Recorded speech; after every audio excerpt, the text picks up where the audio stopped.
ఈ మధ్య తిరుపతి వెళ్లిన విజయసాయిరెడ్డి లిక్కర్ స్కామ్లో జగన్ ఎప్పుడు అరెస్ట్ అవుతారో వారికి వెల్లడించినట్లు సమాచారం.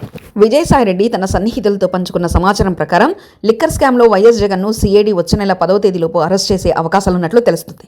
ఈ మేరకు ప్రభుత్వం పావులు కలుపుతుందని తెలుస్తుంది. అయితే సాయిరెడ్డి బహిరంగంగా ఏమీ మాట్లాడలేదు. తనను కెలకొద్దని మాత్రం ఇప్పటికే వైసీపీలో జగన్ కోటరిగా ఆరోపిస్తున్న వారికి హెచ్చరికలు పంపారు.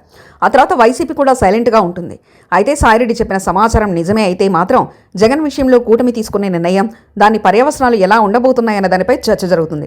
మరోవైపు ఇప్పటికే ఈసారి మద్యం స్కామ్లో సాక్షిగా హాజరై సిఐడి సీటుకు పలు వివరాలు వెల్లడించిన సాయిరెడ్డి ఇప్పుడు ఈ స్కామ్లో జగన్ అరెస్టుపై చెప్పారని భావిస్తున్న రహస్య సమాచారంపై వైసీపీ నేతలు మాత్రం స్పందించలేదు. సాయిరెడ్డి వంటి కూటమికి అమ్ముడుపైన రోగు ఎంపీ చెప్పే మాటలకు విలువేముంటుందంటూ జగన్ స్వయంగా వ్యాఖ్యానించారు.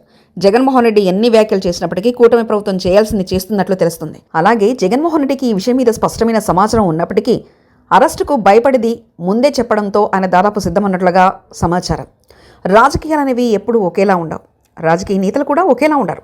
అధికారంలో ఉన్నప్పుడు ఒక వెలుగు వెలిగిన రాజకీయ నాయకులు ఆ తర్వాత అధికారం కోల్పోయిన తర్వాత అష్టకష్టాలు పడతారు.